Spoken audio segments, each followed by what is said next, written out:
नमस्कार, अहाँ सब गोटे के गोर लागै छी। हम संगीता झा। हम बरसाइत के विधि विधान के बारे में बतावा जा रहल छी जे इनकर सबके एहि बेर पहिल बरसाइत अछि। नवकन्या अर्थात पबनैतिन सब केना कऽ बरसाइत पूजथिन। बरसाइत सँ एक दिन पहिले पबनैतिन नहा धो कऽ अरबा अरबैन भोजन करथिन। साँझ खन भगवती, हनुमान, ब्राह्मण और गौरी के गीत गायब दूइब, कांच, हल्दी और धनिया मिला कऽ गौर बनतन, जकरा सरबा में राखि ललका या पीरा कपड़ा सँ झाँपि कऽ भगवती के आगा में राखि देथिन और उड़ीदक दालि फूलऽ दऽ देथिन। ओकरा पीस कऽ 14टा बौर पकेथिन, जकरा सुतली में गाँथि बिना सुइया सँ। एकरा अहाँ सुइया सँ नहि गाँथब, बल्कि कोनो काठी सँ ओहिमे भूर कऽ देबै और ओहिमे धागा के पैसा देबै और एहि बौर के सुतली के बोहनी के मुँह पर गाँथि देबै। राति खन मूंग और चना सेहो फूलऽ दऽ देबै।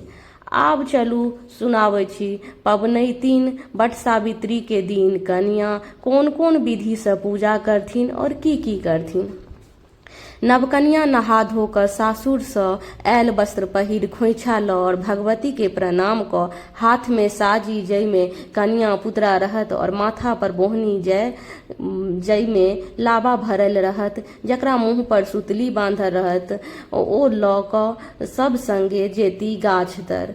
बाद में बोहनी में राखल लाबा पात पर राखि देथिन और ओहि बोहनी में पानि भरि देथिन।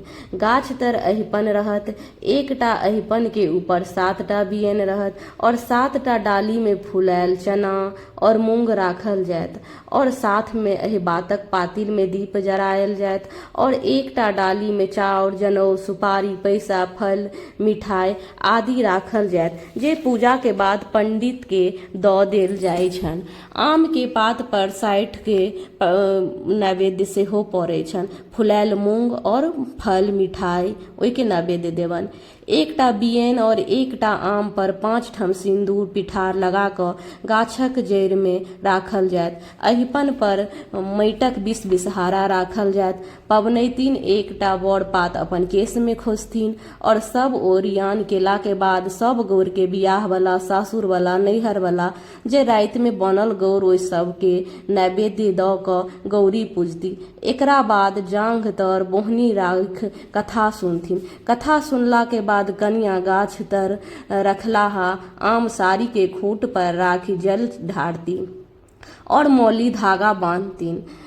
3 बेर या 5 बेर बांधि सकै छी या घूमि सकै छी। सबके 3 बेर होइ छै, पर लोग 5 बेर आब घूमै छै।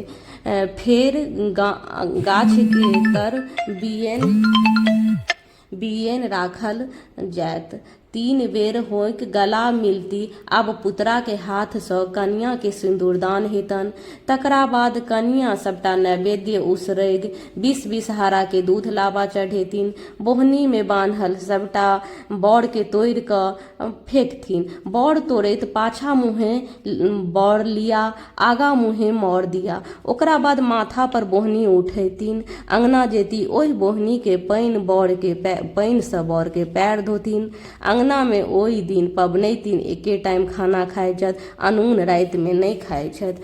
अहाँ सबके अगर नीक लागल हुए ई तऽ जरूर हमरा बतायब जे ई अहाँ सबके विधि विधान केहन लागल मिथिला के पबनैतिन के बारे में।